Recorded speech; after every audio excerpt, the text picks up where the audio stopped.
Hey everyone, this is Delana. I am here with George Markert on Zero Dark Thirsty, representing our Field Graders Gone Wild episode. I'm really excited about this. He's coming in, he's going to tell us all the goods from transitioning as an '06, fears, thoughts, all the fun, the stumbles, the steps, the road, the pavement, and all the fun. I feel like the road just transitions between like cobblestone to bumps, the speed bumps, the smooth again. But and then his journey into running for the Senate, like, holy cow. So I'm super excited to hear about that and allow him, there's just this platform to speak. My goal in having him in on this episode is to hopefully encourage more veterans to run for office, whether it be local, it could be a council member, all the way up to, I don't know, let's say president, because why not? So I'm excited to hear him. Welcome, George Marker, and happy to have you on. How are you doing? I'm good. And hey, thanks for having me on. And I just want to say, number one, congratulations on getting your podcast started. And Oh, also on behalf of, everybody else that's not on here, all the veterans that you have helped over the years. I mean, certainly, you helped me a lot in my transition a couple of years ago. And I know a lot of other people that think the same. So I just wanted to put that plug in and say, thanks for the work you put in to help us be successful. So I appreciate that. absolutely. Thank you. I want to cry. But thank you. I really appreciate that. And you guys are, I mean, y'all are dear and true to my heart. You're worth every Mm. second. So absolutely. All right. So transitioning, what were your thoughts? I know that you have this sort of game plan when you're active, right? You're like, gotta do this, gotta get this deployment, gotta get this duty station, gotta do, these certain things that you have in your path. When did you start thinking about transition and working towards that and aligning that in that path? Sure. So it was a couple years out from retirement. I was going to do 30 years, and so I'd say probably about 18 to 24 months. That time frame is when I started really thinking about it. Most of what I did was build a network. I started really getting aggressive on LinkedIn. I mean, now I've got close to 16,000 followers on LinkedIn, but back then I had like 1,000, and there were mostly people that were in the military that I knew. So I thought I really need to expand that. And then I started thinking, about the trifecta that we all pursue, right? So, location, slash quality of life, job, and then salary expectations. How much money you need to live on, and what do you want to do once you're done? And I was actually very excited about it. It was something that, after, 30 years, I figured I had paid my dues. I'd done everything the Marine Corps had asked me to do. So it's time to, set myself up well and live my life a different way. And so I really started digging into that, and that, pretty much 2-year journey. I was able to, meet all my goals, and then, I got out here to Colorado because I've been to all 50 states in my life, and I'd seen everything. I traveled all over the world. And I thought, wow, I mean, I've seen everything. I could kind of pick and choose where I want to live instead of like go back home. I didn't have a home to go back to. I That's mean, so true. I'm gonna jump in on that one. It is so true because, like, even as a spouse, I was like, I don't. It feels like you don't even know those people. Like, you know them because you've been friends on Facebook since forever. Well, since it came out for some of us.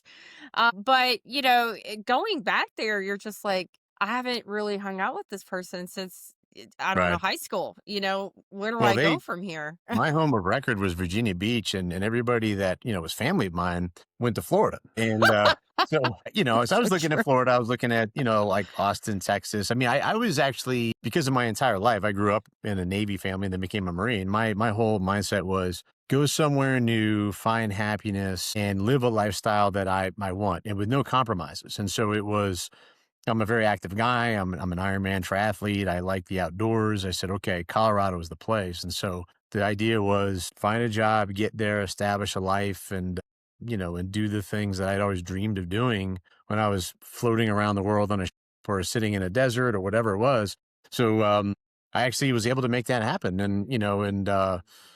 it took a couple years to really think and prepare and execute. But the key that, certainly to the audience, is networking. It was building a network, talking to people, and eventually, lightning strikes, and you find that one thing that gets you to where you want to go. So, networking. I mean, we didn't know each other. I mean, I appreciate the accolades, but in reality, it took your work to get to meet, right? Like, Mhm. I didn't know who you were. I mean, granted, we both come, that we have that Marine Corps family connection, but in reality, we didn't know each other. We're Right. completely different sides of the house. And I don't even remember. We found each other through was it through somebody suggesting, or was it Yeah. through just we you saw me, I saw you, or something like that on LinkedIn?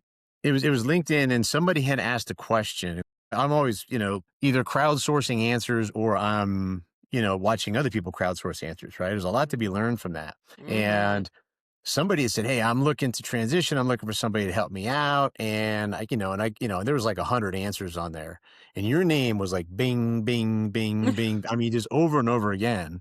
I'm like, Delana, okay. So I just reached out to you. I was like, okay, so, hey, I hear you are the master. Like, what do I need to know here? And you and I started doing video calls and started talking through the process. You linked me up with Dave Good and other people. I mean, like, I mean, in every turn I took in that journey, I learned so much, and I was able to continue to craft the vision for what I wanted my life to be. And I mean, and I liked your style in that you were like very matter of fact, just like me. Just let's get to the point.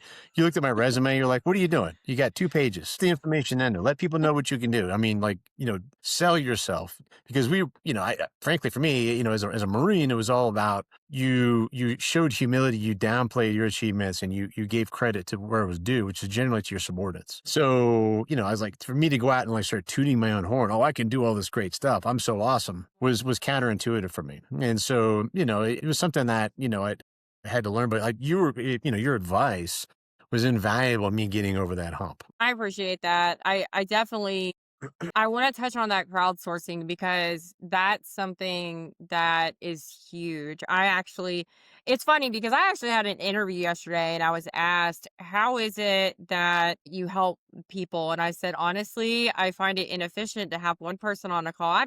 If it were me, I'd rather have five people on a call because Yeah. somebody's going to ask a question that the other people needed to hear the answer to. And so that's where, when you follow along, like what you were saying, you get answers to things without even knowing that you had that question, Right. or that you should have that question because there's so much, there's so much in transition, and tap can only cover so much. I don't, I know a lot of people get rough when it comes to the tap course, but the military is not in the business of training you how to be a civilian. They're in the business of training you how to be military in the military or Marines, and the amount that that they feel is needed. But there's a lot of onus that's on the active duty member themselves to kind of take that accountability of their transition. And that jumping on LinkedIn, that networking, that connecting and asking questions, that's a huge portion of it. So one of the things I wanted to ask is, what do you think are some mental hurdles, Southern accent, I love it. What do you think are some mental hurdles that you went through during that transition? So I when I started networking and I would get on all these calls, that for a while there, I was doing probably 4 to 6 phone calls, Zoom sessions, whatever, a day, a day. I mean, like getting in there, and most people were like, wow, I don't necessarily have a lead on a job or anything like that, but I can give you some advice. And sometimes you encounter people, like I encountered a guy who actually got out as a corporal and then went into like the world of New York, finance and all that kind of thing. Here he is talking to an active duty colonel, and he's talking to me like I'm nobody. He's like, "You're not qualified for these jobs. You can't do this. This and that. You need to think about this." He was like testing me. He was asking me questions like, "Okay, and, if I'm interviewing you, answer this question." And he's like, "Your answers aren't good enough. They're not good enough. They're not good enough." Right? Again, it's humility. It's bring down the wall and go, "Okay, Hmm. these people are trying to help me. I asked Hmm. for this help, and I need to listen. And I need to take notes." And I started to think about what my strategy is going to be. And so I think one of those hurdles is the fear of the unknown. Particularly if you served as long as I did, you got very comfortable. I mean, I would go from duty station to duty station. Friends of mine would already be there. I'd fall in on a job. I knew exactly how to do it. After a while, I wasn't even really challenged, to be honest with you. I mean, like nothing surprised me. I mean, I'm like, "Oh, I've seen that before. No big deal. We'll figure that out." I got the team around me, and all of a sudden, you are alone, and you're heading into this unknown space. And there are people out there, so many people that want to help you, particularly from the veteran community. But at the same time, you're going to have to eventually take that leap. Like I went into a job and All of my employees, I had a third of the company working for me, and all of my employees were scattered around the country. I was the only one in my section that actually worked at the headquarters here in Colorado.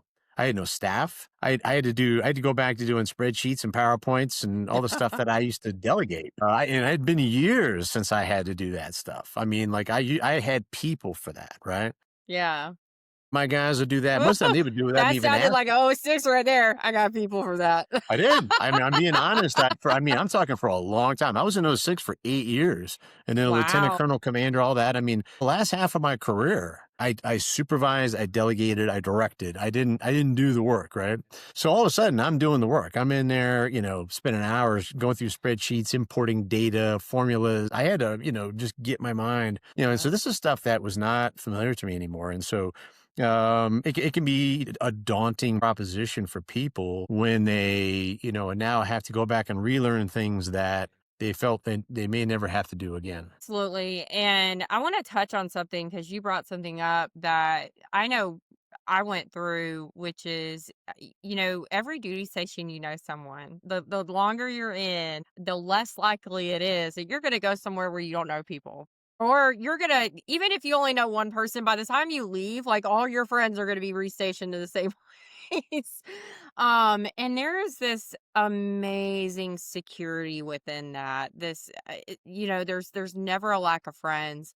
There's So when you're moving to a location, because you grew up in Virginia and then your last duty station was Louisiana. So Mhm. when you moved to Colorado Springs, in reality, it's not some huge Marine Corps base in Colorado Springs. So you're going to a brand new place. How were you able to transition knowing that it is this brand new place? And then how were you able to create a foundation of support system for yourself? That is a fantastic question. So, because I moved around my whole life. I mean, for the first 51 years, I was like, 2 to 3 years or sometimes less, then we'd move.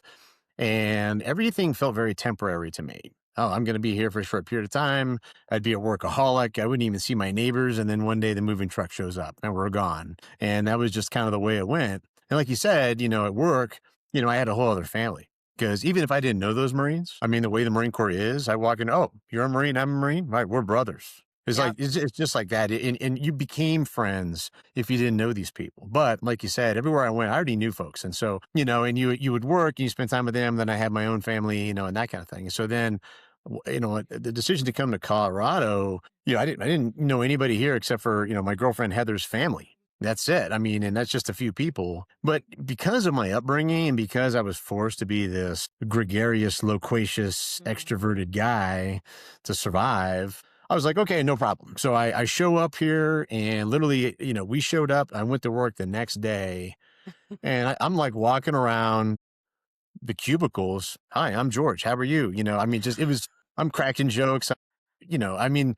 people are like, whoa, who is this guy? Because most of them were like heads down. I come in here, I don't talk to people. I get my work done, I leave. I mean, that just was the reality of that place, anyways. And I'm like walking around from place to place, socializing. People are like, who is this guy? Right. And then, I would say for veterans that are going into a situation like I did, let your natural personality and your ability to establish interpersonal connections come out. And most people like me. There's a few people that didn't just because I was maybe seen as aggressive. This is a military guy. Look at him. Look at the way he walks. Look how fit he is. I got some of that. I mean, I was discriminated against for being hyper fit and speaking with confidence. I mean that is disconcerting to some people for Mm. whatever reason. And then I joined a veterans group here called Salute Colorado. Great group of people, and I realized just how strong the veteran group is. Right, so if you go down to Colorado Springs, all the way up through the Front Range to Fort Collins, there are a ton of veterans in this area. A lot of them come out here. They just like, hey, this is a great place. It's beautiful. I'm going to retire here, and mostly like Green Berets, a lot of Marines, few Air Force, few Navy, but mainly Green Berets and Marines. And, get along with those guys very easy. Went to some meetings, offered myself up as a mentor, went on some hikes on the weekends with some of these people. And, we just bonded instantly. It was so easy, and they do a really good job, at least this particular organization, of helping people find educational opportunities when they get out. Mm. Like, hey, I didn't have time to pursue a degree or whatever. And so they actually have these these different programs. One's called like Valor Bridge and things like that, and they can help facilitate not only the education but also the transition. And people have been set up very well. And so, so I joined that group, and then of course, once I decided to run for political office, I mean, that's another. I'll walk into a Republican meeting that I have never been to before, or never met anybody. I'll walk in there. I'll walk up to the guy running it and say, "Here's who I am. Here's what I'm running for." He's like, "Oh wow." I'm like, "Can I talk?" And he gives me the mic, and That's and that I Marine coming out. oh yeah, and I get in there and I'm like, "All right, this is what we need to do, folks. What we got going on is working. I'm the Right? answer Who's to got the all your microphone? problems." That's the guy I need to talk to. Walking Yeah. over there. Yeah, and so I pitch the campaign, I pitch my background, I talk about all the things that are near and dear to us, and every one of them are like, "Wow, this is great. Like we like you. Like this is what we're thinking." I mean, like I'm going, "Okay, wonderful," and so meeting people and starting to get known, and building a network wasn't hard for me. But at the same time, I also coming to a new place, I like the solitude. So I liked going a whole day without talking to anybody, because I like not getting phone calls all night long, 7 when you were right? active duty, Yeah. Yeah, your I phone like was not like getting those your phone calls at 2 peace. in the morning saying somebody screwed up. I like just being able to go into the mountains and disappearing for a day and hike and climb and all that, and then come back down and go, "Okay, I feel great. I feel recharged." And I didn't have to talk to anybody, and so this place offered me that, so whatever mood I was in, whatever I was feeling, this place gave me an avenue to pursue it. That. So I love that you transitioned into refocusing the mission. So you talked about your efforts within volunteering, finding ways to find your peace again. I really appreciate that refocus into that, because so many of our senior leaders, they're used to having the mission. They have a mission. They went years with having a mission. They had a focus. They didn't have to go find one. The military provided them one. And so when they retire, they're used to being accounted for people's lives, not just, spreadsheets and delivering this, finding your new mission, that filling that need, that you did something today, something that was powerful, that really just it left your mark. What's something that you have gotten into or that you've been a part of that you felt like that really did that for you? Sure. So actually, it actually precedes my retirement. Several years ago, I had gone through some pretty significant life changes on a personal level, and I had about 10% of my career left, about 3 years or so. And, I spent some time being very introspective, a lot of reflection and good isolation. There's bad isolation. Also, bad isolation is locking yourself in your house for a week, watching Mm. Netflix and not, interacting with other humans. Good isolation is I take an hour, I'll go out and do a bike ride and I think, right? And one of the things I focused on is something I still study even now. I'm actually reading a book about it right now. It's purpose. And it's such a powerful concept that a lot of people don't necessarily understand, right? If you're in the military, a lot of people think, "Oh, I have a purpose because just like you said, my organization has a mission. I have been given a task associated with that mission, and then off we go." And that could be your purpose, but that's fleeting and that's not permanent, right? For me, I was like, what is my actual purpose in life? So I read a couple books about this and it gave me food for thought. And then I eventually sat down and said, I'm going to come up with my actual purpose that will stick with me until the day I die. And that purpose is to lead, serve, and inspire others. And I thought, Mm. no matter where I go, no matter what I do, that will be applicable. And so, then I get a job. I'm working for a company as a director of operations. We're doing basically geotechnical drill, slope stabilization in the mountainous areas of the country. So Appalachians and Rockies, and then other areas, probably working about 30 states in any given day. And I would go around and I would visit these crews working out there. Some of them pretty hard to get. I'm talking like a 3-hour plane flight, get a car, drive 2 hours out into the country, Did you get a put on mule all, too? Have put on, put on saddlebags? No. oh yeah, put on all the safety gear, and I'm out there with a shovel. I'm working with these guys, right? I'm getting to know them, and I'm thinking like, okay, if this company, if these people didn't do the work that they did, our transportation networks and our economy would cease to function in this country. And so that was a purpose. And I used to communicate that back to them. I tell, some guy who's making $22 an hour, he's a geohazard mitigation technician level 2, young guy, 20, 21 years old, Wow. just came out of his hometown in Tennessee or whatever. He's out on a crew. I was like, "Do you realize how important the work is that you're doing?" A lot of them didn't get it until I described it to them. I said, "This is the engine of the country, right? If these rail lines and road networks and bridges fail, then, you're gonna feel it, right? So recognize the fact that the work you're doing is important." And so I remember, I came back to the headquarters here, and we had interns for the summer in 2024, and they brought me in. All the interns were hanging out in this conference room. They brought me in to just kind of talk about who I was and what I did, and I really didn't focus on the technical aspects of anything I did. I said, this company makes a difference. And if you decide to, after your internship, to sign on with us, permanently or over the long term, you're going to be part of something that is extremely important to, the American people. And that was a bridge from serving as a Marine, right? You're like, okay, obviously, if you serve as a Marine or any other service, what you do matters for the country.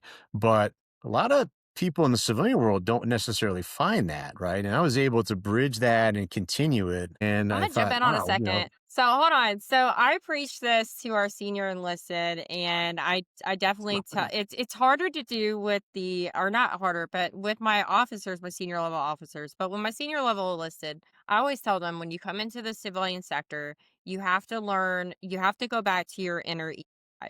You got to check that inner E5 because the E5 is the influencer. They're not just the manager because they're the brand new manager. They went from herding cats as an E4 to actually still being invited to the barbecue, but only because you're still friends. But at that point, you're managing them. Now you're running fit reps.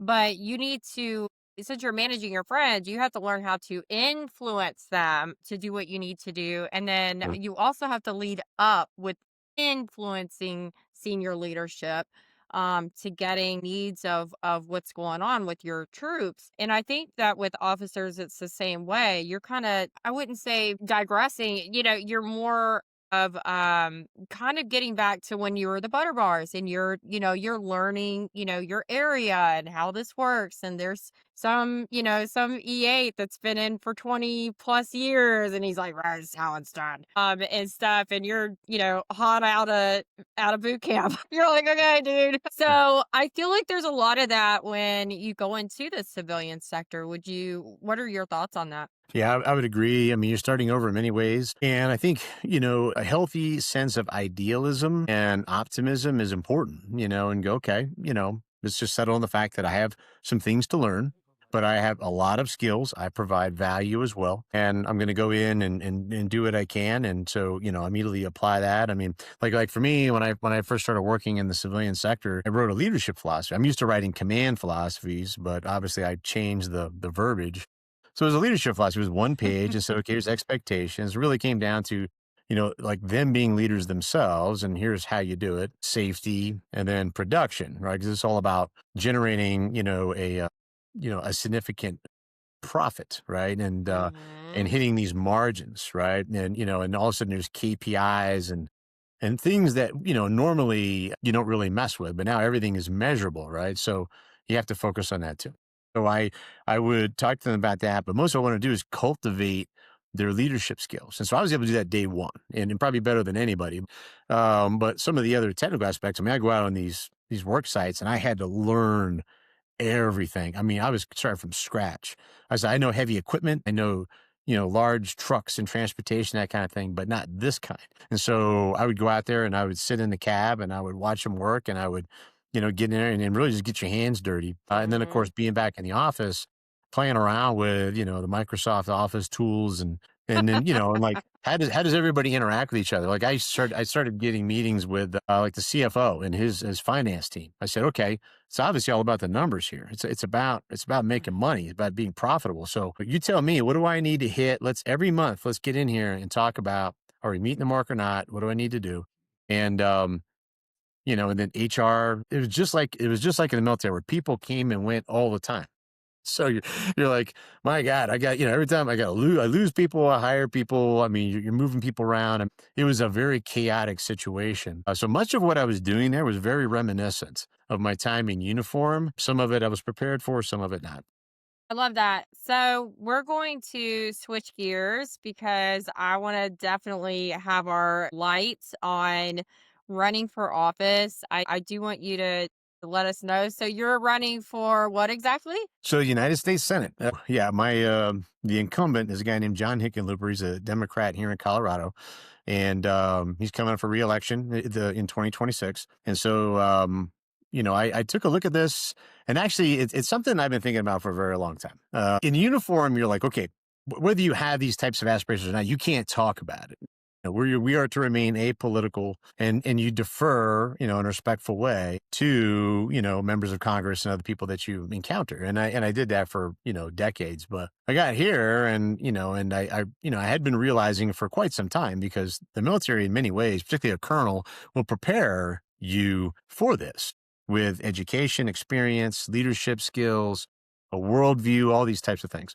And so I thought, wow, okay, you know, once I look at what these people are doing, and I look at what the role of a senator is, and how impactful that job is, I felt like I was actually supremely qualified, right? So now I need to run. So yes, I threw my hat in the ring, and I've been campaigning for about 7 months now. So yeah, United States Senate from Colorado. I love that. I'm such a fan of that. Like, when we talked the first time, I was like, yes. I felt personally like this is your lane. Like, not that there's Mm. any other lane you can't be in, because that's definitely not the truth. You could be anywhere, but I really felt like this is your lane. It just matched you from talking to you and knowing you. It just matched you so well.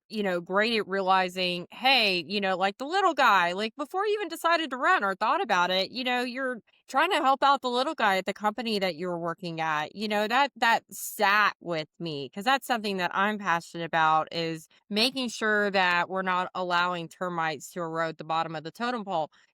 And taking care of those little guys, that's how you do that. And I just loved it. And I want to kind of go into, so what what foundation did you start to create, so then that way you could successfully run to compete in the Senate race? Well, it really started, I would say, when I was a lieutenant colonel, going all the way back to probably 2011, when I got my first battalion command.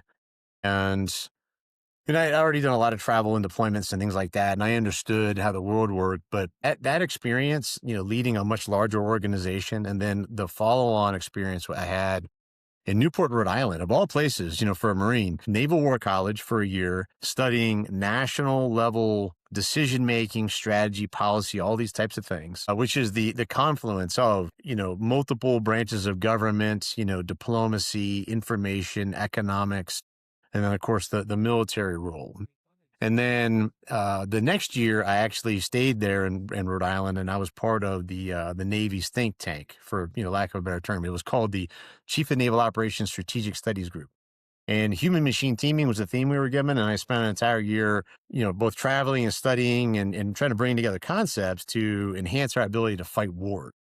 And it was all about writing concepts, and then we would debate them, and I would, like, if I came up on some idea like artificial intelligence, I'm like, okay, so I'm going to go down to Austin, Texas. I'm going to go to the IBM campus, and I'm going to go talk to Watson, the supercomputer. And I did. I'm going to go to Carnegie Mellon to study robotics. They had this robotics lab that's very impressive. MIT, all this kind of stuff, right? So education experience, and then also this very, very unorthodox organization I was part of, this think tank, where my reading and my thinking and my problem solving went off into completely different directions, other than like what you would traditionally know in the military. And then I pinned on colonel, right? So then I spent, 8 years as either a commander or a chief of staff. And you are the, senior leader in those organizations. Now you're running organizations large as 8,000 people. You've got 9-figure budgets. You've got all this education. Then in that meantime, I also went and earned 2 other degrees. I got 2 masters, one in was an MBA, and then another was in strategic leadership. And so, all these types of things, you put together, like, great, I know the world. I've been around the world.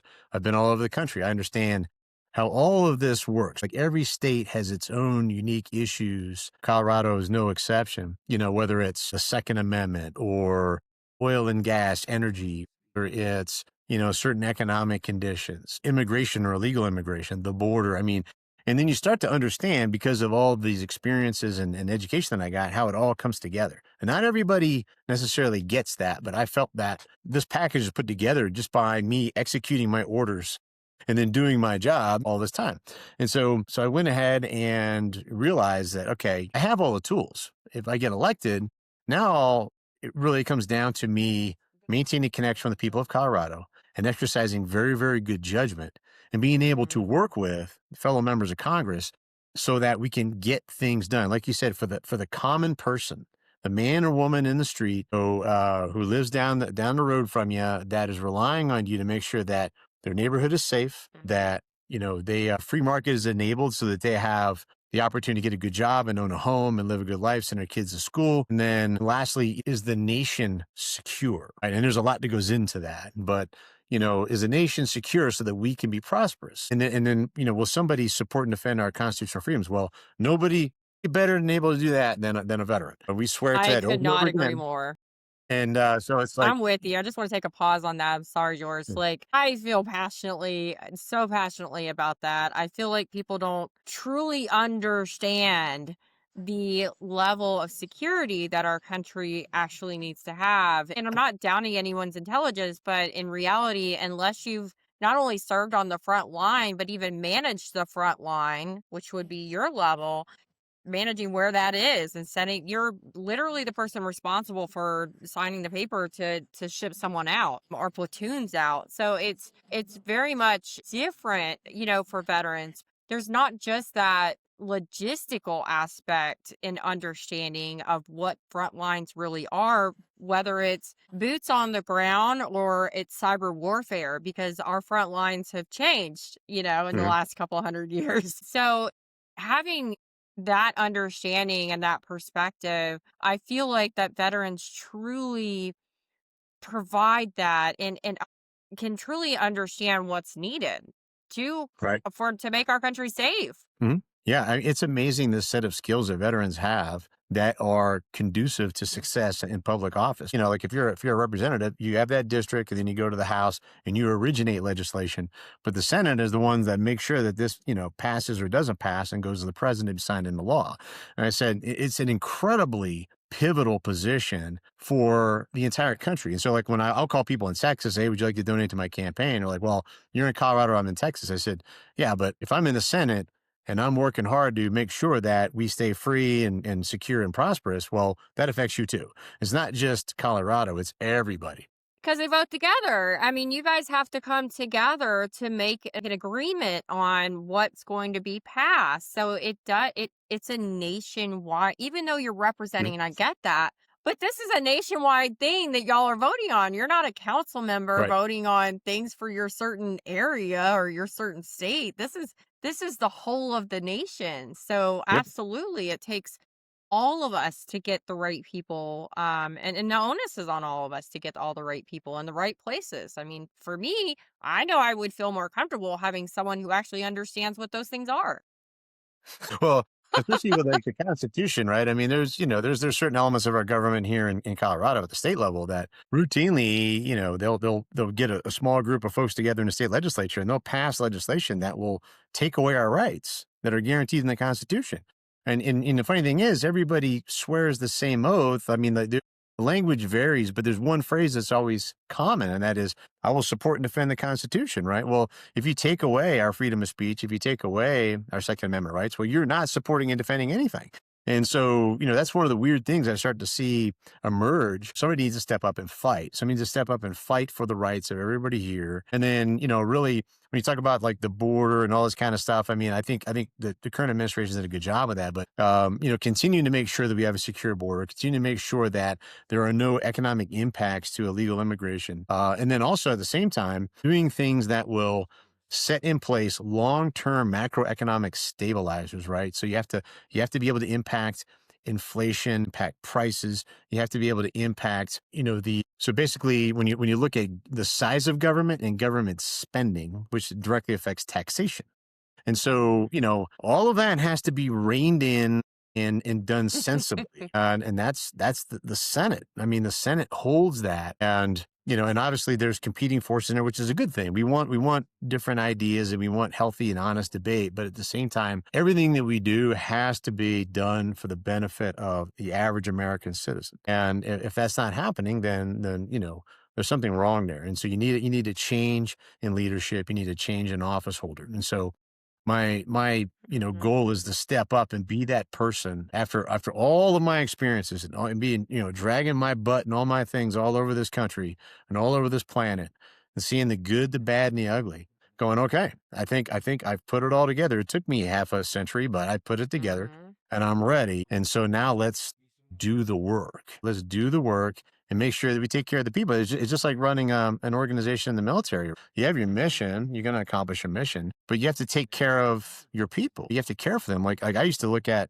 leadership as these are like my sons and daughters. I mean, I have a son and I have a daughter, biologically speaking, but I also had tens of thousands of sons and daughters over the years that, I was responsible for. And that's where I viewed it. I'm like, if this person fails, that means I failed. If this person doesn't, go out and achieve everything they want to achieve, then that's my fault. And I need to step up and take responsibility for that. And and we need more people like that in government. And that is what veterans bring. Veterans bring that sense of accountability where they come in and go, okay, I've been held accountable for things. I'm used to this. There is no blaming someone else or sloughing it off. Get in here and let's work Mhm. together to get it done. And they're master team builders. They're great at cooperating towards a common goal. And I think that it's a great opportunity for somebody that is contemplating this to jump in with both feet and make a real difference. I agree with you completely. And I just want to go over, yes, right now there's an active, or there's about 348 million people overall in America, but eh, of that, there's still a large percentage of military, approximately just in active benefit users when it comes to GI Bill and things like that. That's 16.2 million people of veterans. Active affiliated military spouses is 1 million. And military children that are just age eligible, so that's 18 to 26. We're not counting beyond that. That's just 18 to 26 eligible to utilize GI benefits. That's 1.5 million kids. So when you start adding the actual numbers together of how many people legitimately are out there that are military dependents, or they're old, they're aged out, but military dependents, military spouses, and veterans, I mean, we're talking about probably close to 30 million people. I mean, that's a lot of folks Right. Right. spread out over 56. And that's a great thing. I mean, there's so much opportunity out there.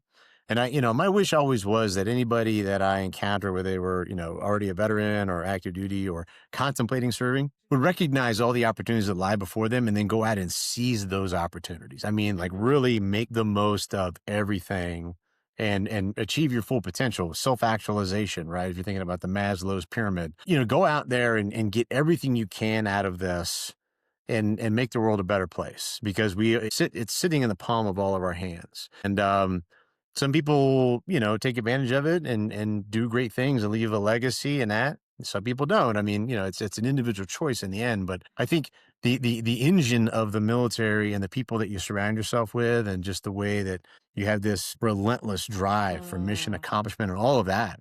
Eventually, people kind of get swept up in it. Like they kind of follow along. Okay, I want to be part of the tribe. I want to be accepted. I want to belong here. And so they elevate their game. And so when people leave the service, you look at what they were like when they first came in. I mean, I'm no exception. I was basically like a rather undisciplined college kid at one point in my life. And then, all these years later, I come out as a Marine colonel who is thinking about, I want to run for high office and change the world. The Marine Corps gave me that. Oh, yeah.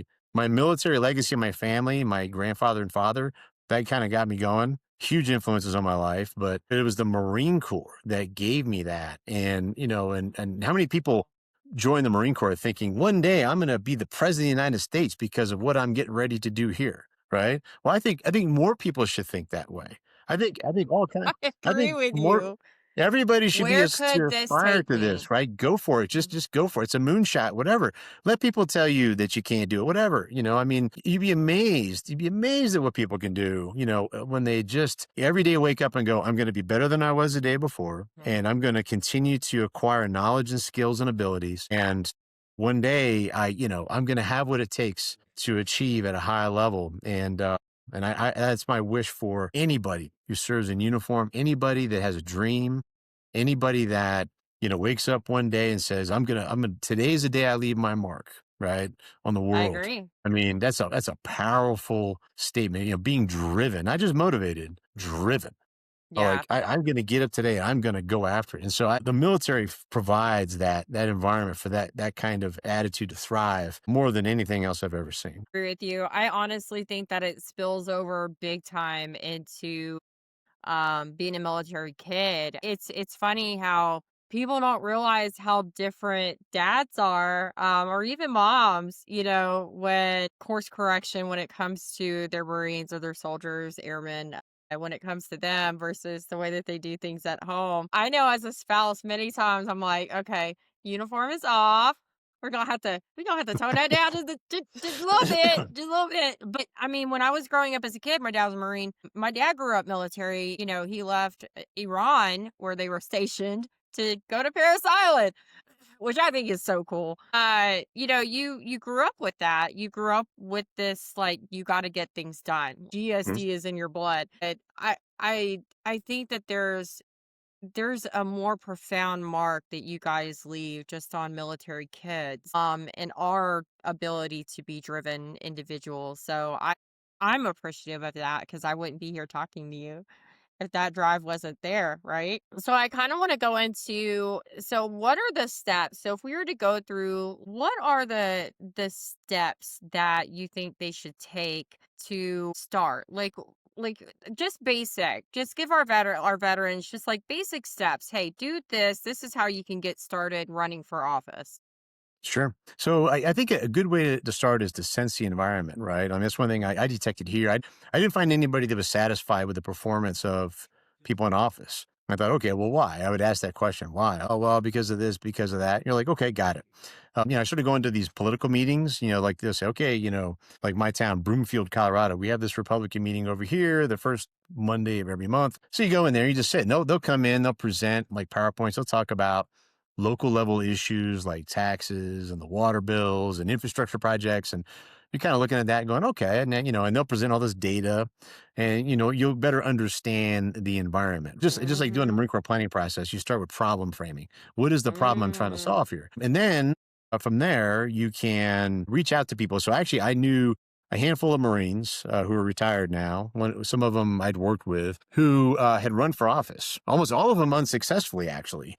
But they had so much knowledge and they had learned so much that, and again, the Marine Corps connection, I just called them up. I was like, okay, can we talk for a half hour or so and just kind of tell me like, how do you get started? Like, how do you do this? Right. So they started talking Mm-hmm. through all the challenges in those early days because there's so much uncertainty. So I did all that.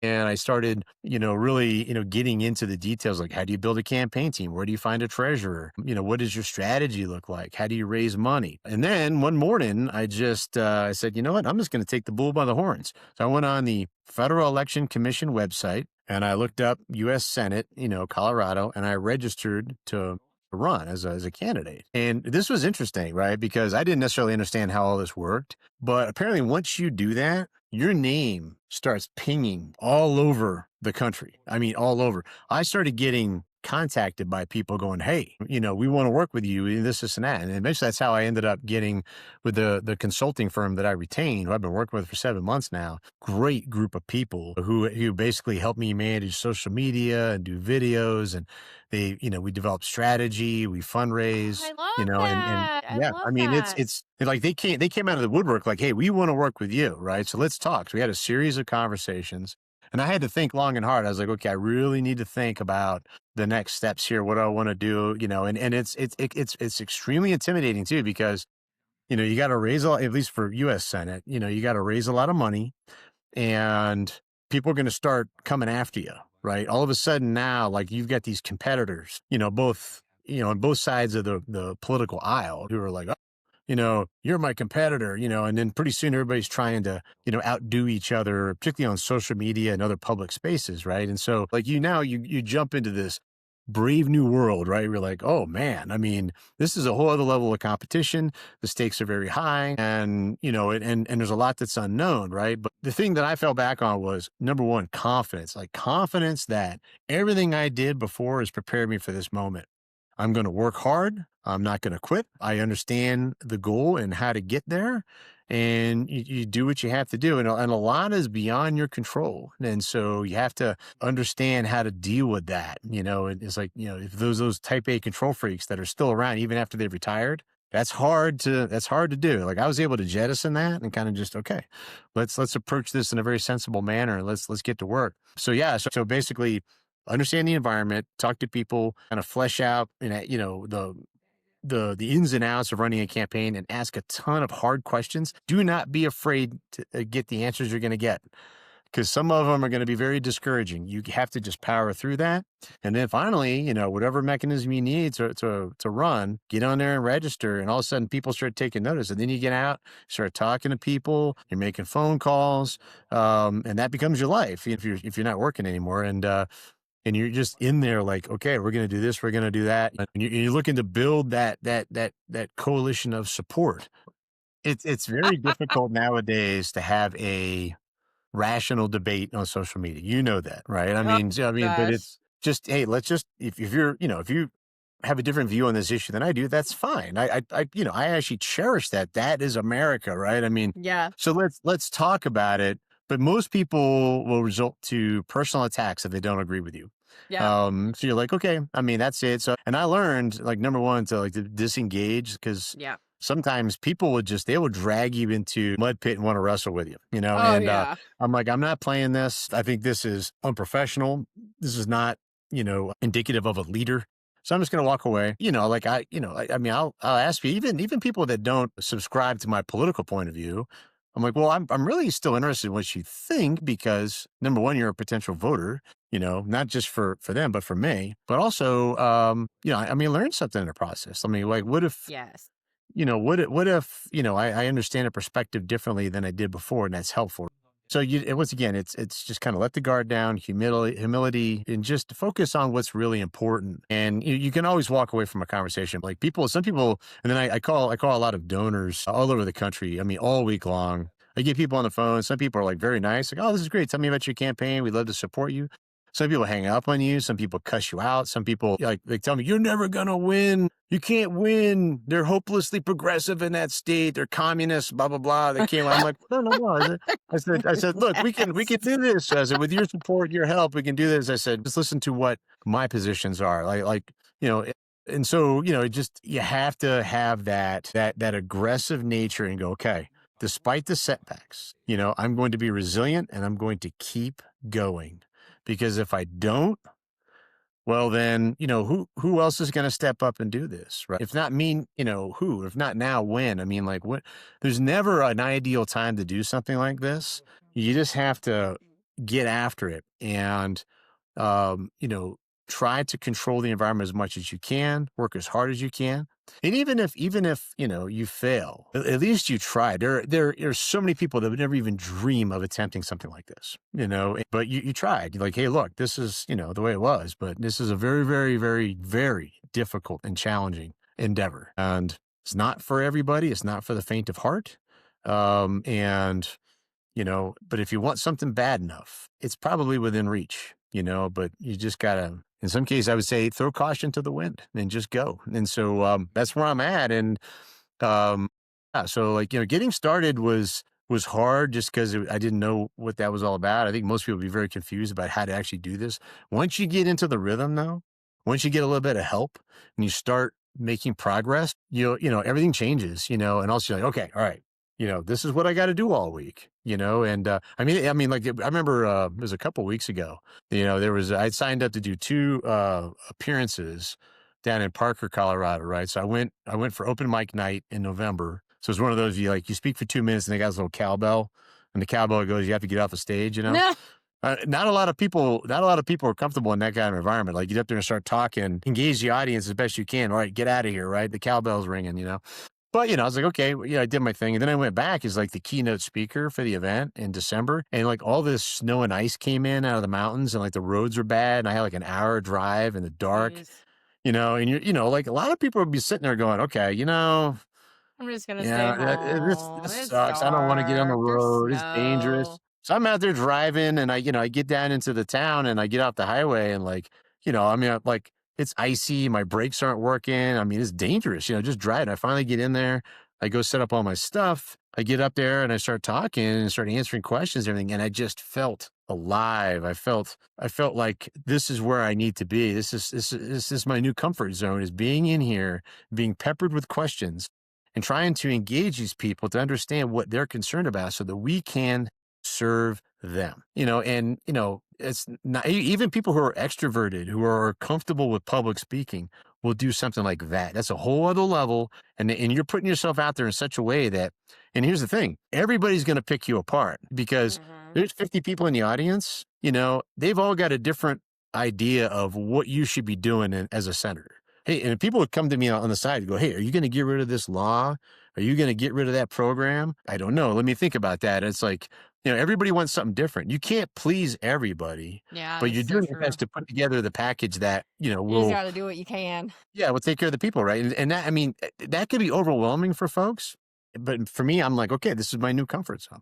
Let's just let's just do it. And we'll work as hard as we can. I think we'll be successful, but it's just you have to get over a lot of hurdles just to find a way to be able to summon the motivation to go out and do this kind of stuff, because that sooner or later someone's gonna be rude to you. They're gonna be disrespectful. They're gonna challenge you, gonna embarrass you, something like that. And you just go, okay, I'm ready to deal with all of this, come what may. I'm gonna get it done. And so for anybody out there that's contemplating this, I say go for it and just know that deep down you have what it takes to get it done, to succeed. Absolutely. Well, you heard it here. Like, Colonel Marker, George Marker, George to me. But I am so grateful to have you on this podcast, to have you Zero Dark Thirsty, to have you here on our Field Graders Gone Wild, because you're going wild and running for the Senate. And I'm so proud of you. I'm so glad that you came to this platform, decided to come hang out with me and chat on transition and running and emotional transition, all the things. Do you want to leave us just a real quick last punch before we wrap? Sure. Well, first of all, thank you for the invite. This is a very enjoyable. It's always good to dialogue with you, particularly. But then also, just to be able to come in here and talk about these things. 'Cause you don't really hear people talk about this ever. I mean, if they did, I would have not had the Absolutely. confusion I did in the beginning of my journey, right? But I mean, it's I think also people can identify with this and go, hey, it's okay to not have it all together in the beginning. It'll work out if you just keep plodding along. Use the network and all that. In the end, my purpose now, like I said, lead, serve, and inspire others. That's what I carry into this campaign. And if people want to check out like what we're doing, the best place to go initially is the website. There's some initial policy positions on there, and there's ways to contact, also ways to donate. But it's markertforsenate.com. If you click join the team, that's how people donate. But also, there's an avenue into who I am, what I stand for, what my life is like, and what kind of leader I'll be for Colorado and for the nation. And I'm always happy to dialogue with people one on one as the journey continues about more detailed things relative to the campaign, because it's not about me. It's about the people. It's about the country. It's about service. It's about leadership. And it's about sacrifice. And that's something we all know well as veterans. And we need to, I think, continue to beat that drum. And after we've taken uniform off the last time, but great opportunity. And I appreciate, you provide me a platform here. I am so glad you're here. You, George Markert for Senate. We will make sure that the links are in the description. So check out the description so that way you can click the link to learn all about how we can help and support our veterans who are running for office, especially George Markert running for Senate. I'm so proud of him. I truly am. I'm just so proud of you. And I'm so excited to see you win in 2026 because we're putting it into the air. It's in the atmosphere. He's winning. But I can't wait to see you guys on the next episode. I look forward to it. And thank you so much, George, for coming. Thank you.